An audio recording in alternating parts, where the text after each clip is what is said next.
This is the BX Baller, 11/18/2010 Sports Blog. Now to start off with MLB news. Roy Halladay's the NL Cy Young Award winner. Congratulations to him. The Braves acquired Dan Uggla from the Marlins. It was a trade that was mentioned a few days ago, and it actually happened. Felix Hernandez wins this AL Cy Young Award winner. Well, he's the AL Cy Young Award winner. Led the league in ERA, so he deserves it.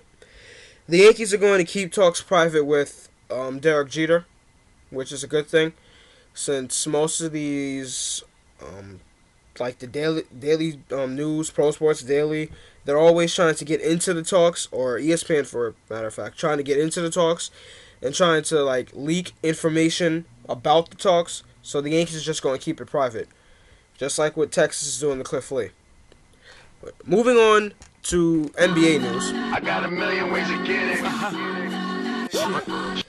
That postponed Knicks Magic game is going to be set for March 28th. So Knicks fans, you can mark your calendar, get your tickets ready to go see that game. That should be an interesting game. Hopefully the Knicks will be a better team by the time that date comes, because it's going to be the end of the season.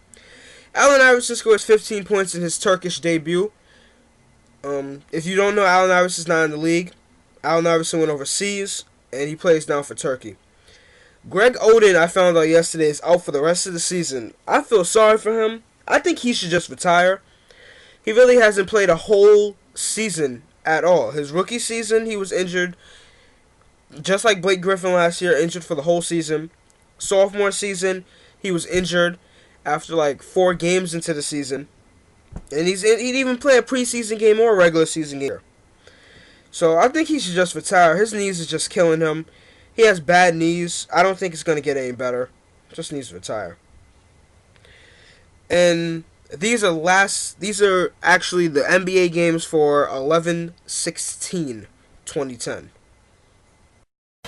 Something for my godson Elijah and a little girl named Corinne.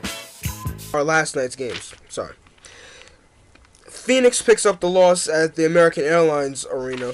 123-96. Bosch had 35 points. Toronto defeats the 76ers 94-86. Boston picks up the win against the Wizards 114-83. The Lakers pick up a victory in the Palace of Auburn Hills 103-90. Kobe had 33 points. The Clippers take the L against Minnesota 113-111. Dallas takes the L in a close game against the Hornets 99-97. Oklahoma City picks up a victory in Oklahoma City 116-99 against Houston. The New Jersey Nets take a 10-point loss at Utah 98-88, and Chicago picks up the loss against the Spurs 103-94. Now I'm going to talk about the Knicks at Nuggets game, but first, some highlights from the game.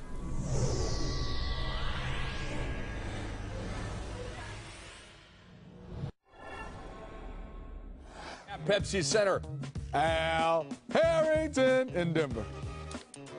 Former Knick and Amari Stoudemire celebrating his 28th birthday. Happy birthday, Amari. Landry Fields, the putback dunk. He had 21 points and 17 rebounds, both career highs. I mean, for a rookie and a guard, 17 rebounds. Great night for him. Al Harrington had a big night as well. A 3-ball right there. Denver up by 7. Now, Chauncey Billups. Oh. Check this out. It goes in. He line drives it. That's like a chest pass that you teach a 5-year-old. And he got it to go. Now, they called a traveling violation right here. That's not a travel. It's not a travel? That's not a travel. Well, was that an overreaction to the travel call by you? Guess what? I might have got a text. You might have texted you out, right? But no basket for Chauncey Billups. Denver led 61-54 at the half. The mellow man to Nene for the dunk. Denver by 11. That is Nene going right in. Turry off. Nene's got to do something with that hair. Not feeling. What is that? Is bully ball with a twist, Carmelo. Yes, it was. Nice call, Steve. 7-point lead for the Nugs. Then Al Harrington to Gary Forbes. Gary Forbes is having a very solid rookie season for the Nuggets. He was 3 for 3 from deep. 19 and 9. Danilo Gallinari for the dunk. He had a double-double. Knicks trail by 10. Felton to Wilson Chandler. Wilson Chandler lays it in. He's having a nice year. Very solid year. Coming off the bench, providing that punch on for the Knicks as a bench player. Things get testy right here. Carmelo Anthony throws down his headband in disgust. And yes, they did tee up the Mellow Man. Felton hits the free throw. New York down only 2. And again, Nene with the flush. Powerfully, 4-point lead for the Nuggets. Now, Amari Stoudemire turns a 5-point deficit into a 2-point deficit with that 3. Amari misses the 3, but Raymond Felton does not.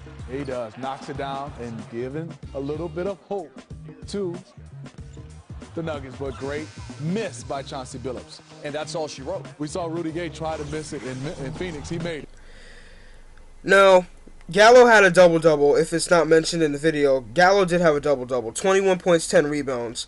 Raymond Felton had 19 points, 11 assists. Another double-double for him. Chandler had 23 points. Al Harrington, in his game against his old team, the Knicks, Harrington had 22 points. Keys for this game, though, too many threes by the Knicks. Like I've been saying before, the Knicks in the first half were taking too many threes. In the second half, it looked a little better because they stopped taking threes.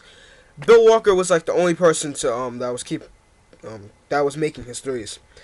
The Knicks looked a little better. They looked like they had that urgency that Amari Stoudemire was talking about after the Houston game. They were persevering their way through, and they almost picked up the win. It's just that the defense wasn't coming through at the end. Offense wasn't coming through at the end either. Now I'm going to talk about the Knicks at Kings game. But again, first, some highlights. And both of these videos, of course, are from NBA.com. I did not get these videos. So, some highlights from the Knicks at Kings game from NBA.com.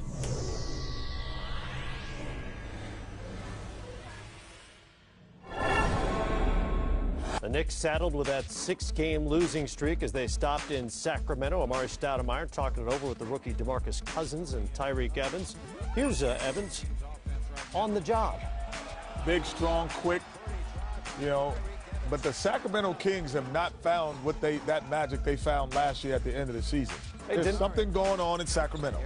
Danilo Gallinari had 27 points on just 8 field goal attempts. It's because he was getting to that free throw line, and they are free. He knocked 16 of those. Stoudemire now. But the stick back off the Tony Douglas miss. Fourth quarter. On the break, Beno Udrih. Good pass. Sack up by 7. Up by 7. Cousins in the paint. Tough to handle. Good pass. Finish it. It looks like a Sacramento victory. It's 94 all. We're going crazy in Arco, but hold on a moment. Raymond Felton to Stoudemire. Big finish. That's the way you run that pick and roll, young fella. 16 of his 27 in the second half, and the Knicks streak is over. Carl Landry had 21 points, 9 rebounds. He was really killing the Knicks in the post. Keys for this game: the Knicks took less threes, which means their offense was clicking. They started to take too many threes in the first quarter. First quarter wasn't a good quarter for the Knicks. Second, third, and fourth was great. No, second and third was good quarters for the Knicks. Yeah, that's one of the keys, though. Less threes and great defense. Great defense turned into great offense for the Knicks. The Knicks actually looked like a real team again. And another key I forgot to mention down here is ball movement. The Knicks were moving the ball. And once the ball movement gets going, pause, not like that, but when the ball movement gets going, the defense starts to get tired, and you might get a better shot. That's what the Knicks were doing. The Knicks were passing a lot, playing Mike D'Antoni key offense, ball movement. Mike D'Antoni's offense is all about passing the ball. They were doing that. They got good shots, great defense, turned this transition offense, which was good. And that sums up this sports blog. So this is the BX Baller 1118 Sports Blog signing out.